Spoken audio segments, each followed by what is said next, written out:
school number.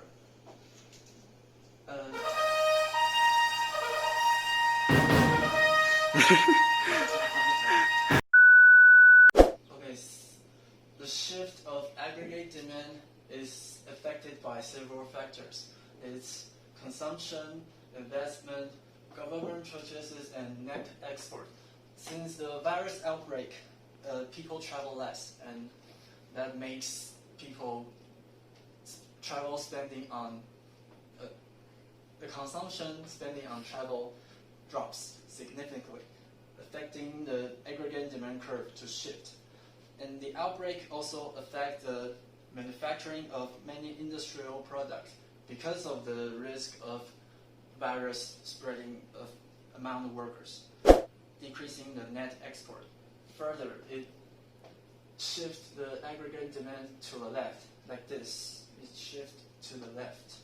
And because of the shift of the aggregate demand, it drops the price level and drops the quantity of output, which makes deflation and recession.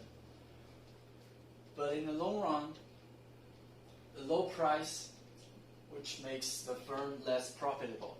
So the firm will try to minimize the cost by reduce the cost by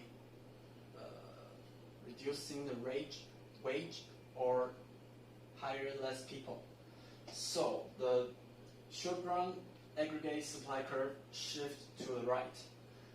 And now the economy meets at the new point, which the price level further decreases, but the quantity of output returns back to its initial quantity. Okay. Facing this kind of situation, what can the government do? Government have two options. One is to take no action at all. The second is to take action. The way the government can take action is by fiscal policy or monetary policy. If the government chooses to use the fiscal policy, the government can increase its purchases or imply a tax cut policy. If the government chooses to use the monetary policy, it can consider to increase the money supply. And what the Taiwanese government authorities has done is that a tax cut policy has been implied, especially in the business tax reduction. And government has increased its purchases to subsidize to some of the specific industry. 这题我想重录，我一直吃螺丝。And what the Taiwanese authorities have done is that a tax cut policy has been implied, especially in business tax reduction. And government has increases its purchases to subsidize to some of the specific industry. And why do the government increase its purchases to respond in this kind of situation? Is that the government purchase has said to have a multiplier effect on aggregate demand. The multiplier effect is that because of the marginal propensity to consume, MPC, each dollar spent by the government can raise the aggregate demand for goods and services more than $1.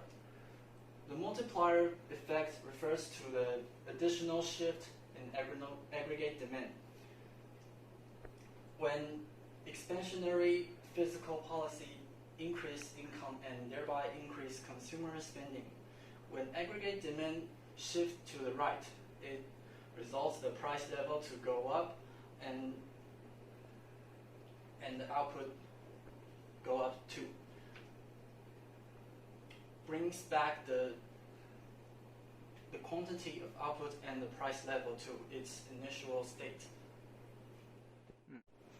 My name is Gao Yiting, and my department is Statistics and and this is my student number.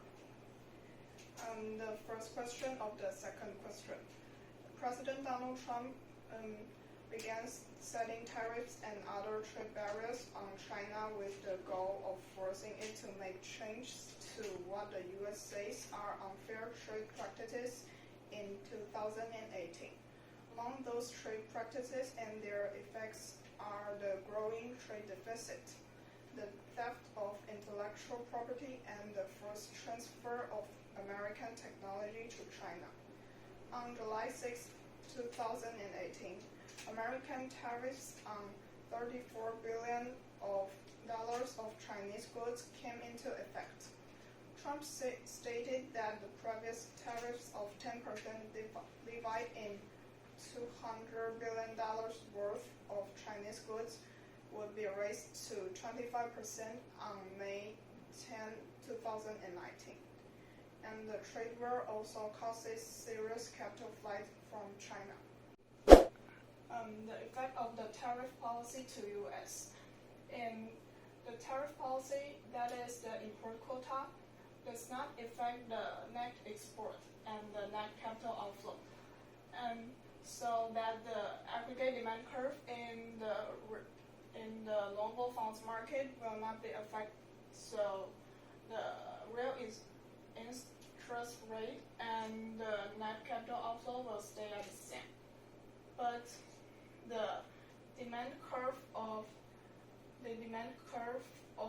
the foreign currency markets will increase because the foreigners need more foreign currencies to buy the net export of U.S.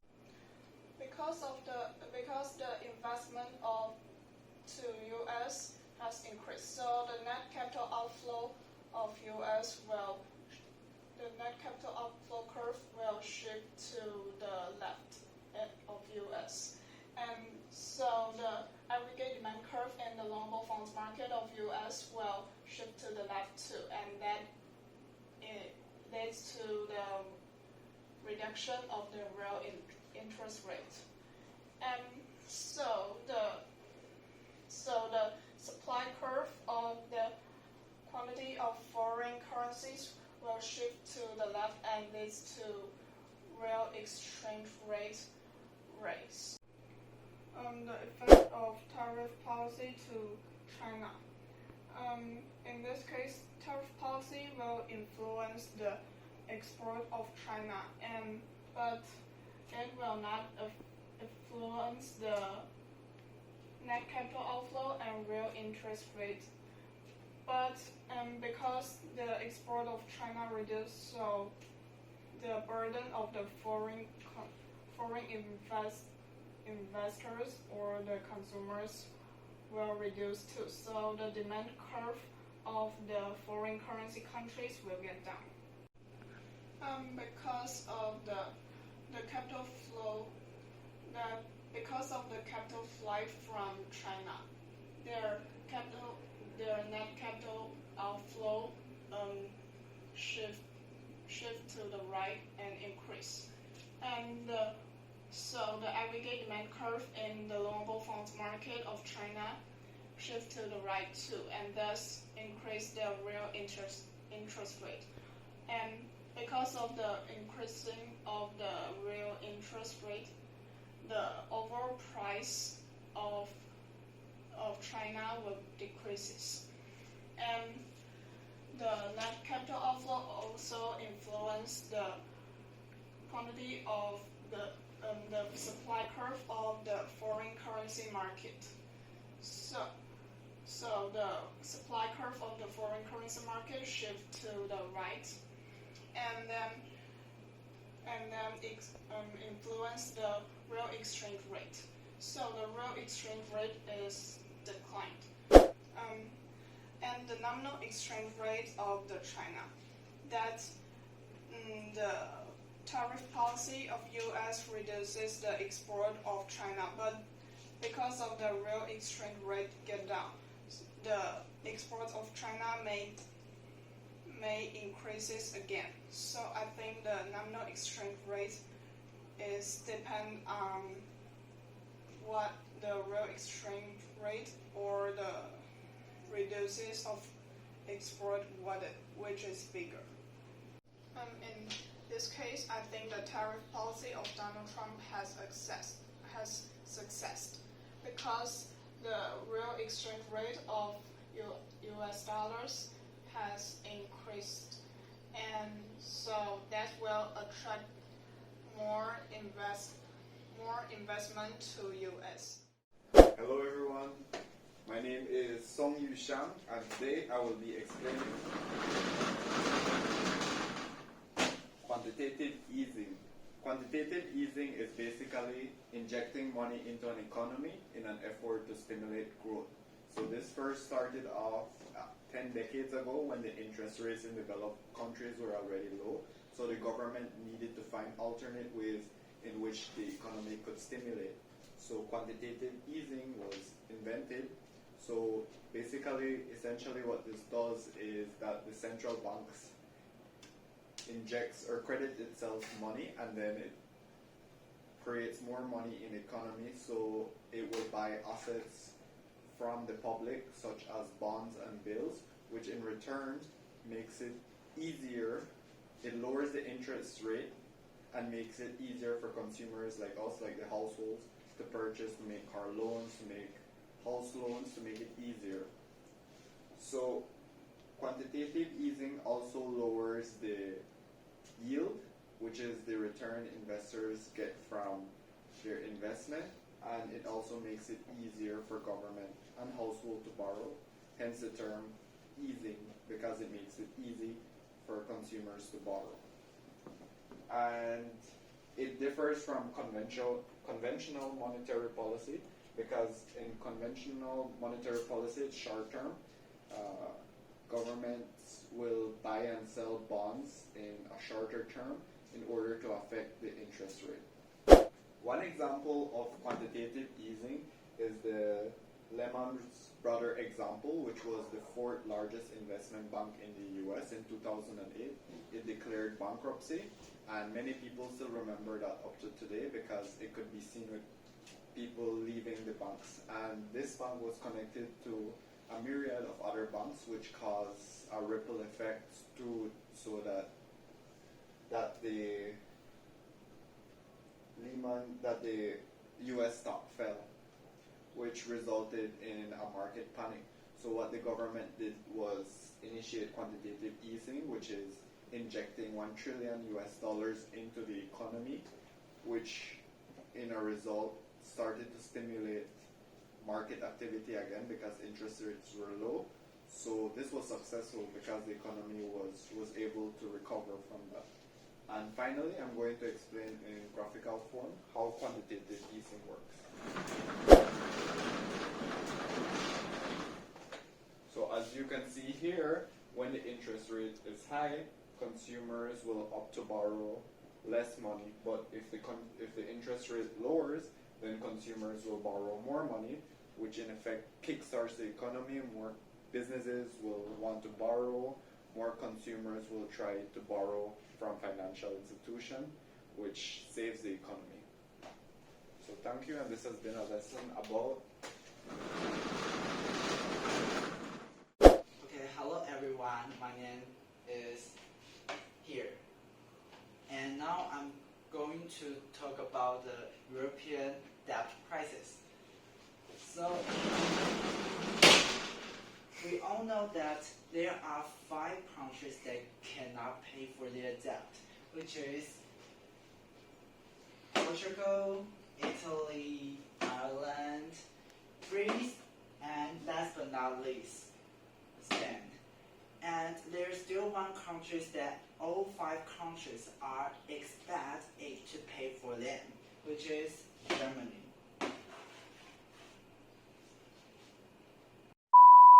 So why does it happen? Why they cannot pay for their debt? So now we are going to talk about the 2 main reasons. So first, we are going to talk about the European Union's problem, which is monetary policy and fiscal policy. So in European Union, they have the same monetary policy, but they have independent fiscal policy. which means that they have the same interest rate, but their governments can decide how many money they want to spend or how many money they want to borrow on their own. So, for example, let me take an example of Greece. Before Greece getting into European Union, it only can borrow a little money, but need to give out a very high interest rate.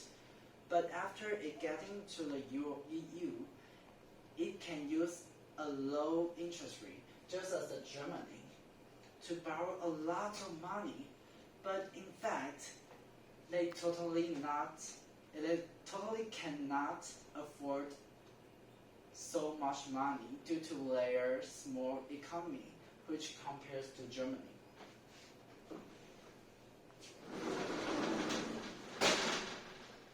For the second province, political policy. In Europe, for some politicians, they will decide to use a lot of policy of social welfare to draw their voter to vote to them.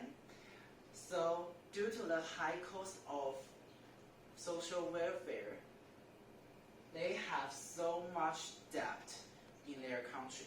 So, due to two reasons, they have very high rates of debt to their GDP. So, but they deliberately cover or conceal their situation, so the world didn't know about it. So, due to 2008 American subprime mortgage crisis, the world discovered that they have so harsh situation. And due to the crisis, the world is very nervous. So the government, every country started to reduce their expenses. So for Greece, they cannot borrow so much money as usual. So they cannot pay for their debt by borrowing other countries' money. So yeah. Okay, so now the world discovered that they have such harsh situation. So in Greece, their credit rating sharply goes down, and the investor discovered that situation, so their money just fly away. And due to all this situation, people get unemployed, so he is so upset and so depressed. So because he or she didn't have job and didn't have fun. Yeah. So now I'm going to talk about the capital flight in Greece. So at first, due to the investors' withdrawal, so the net capital outflow will goes up, and the loanable fund will go to right, shift to right. Will shift to right, increase and shift to right. So the real interest rates will goes up. So the last one, due to the net capital outflow goes up, the net export will goes up too. So,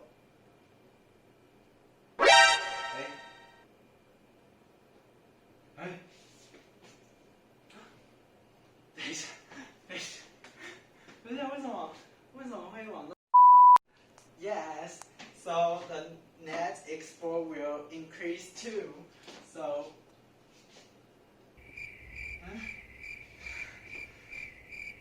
oh no! Oh, so the ink will increase. So the line will shift to right. So the money will the monetary will depreciation increase, and Yes, that's all, and hope you like it. Thank you, everyone. My name is Zhang Mingxin, and my department is finance, and this is my student number. And I'm going to talk about optional questions number 2, Abenomics. The first question is, what is Abenomics? What are 3 arrows mentioned in Abenomics? Abenomics is the word that combined Abe and economics. It is the economic policies advocated by the Prime Minister of Japan, Shinzo Abe.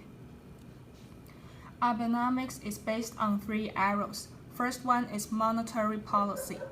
Government announced a 10.3 trillion stimulus bill and used quantitative easing such as buying operations of construction bonds by Bank of Japan to generate a 2% target inflation rate. The second arrow is fiscal stimulus policy. Government increased their direct spending to stimulate demand and consumption. The third is the economic growth strategies. It is a reform of various regulations to make Japanese industries more competitive and to encourage investment in and from the private sector.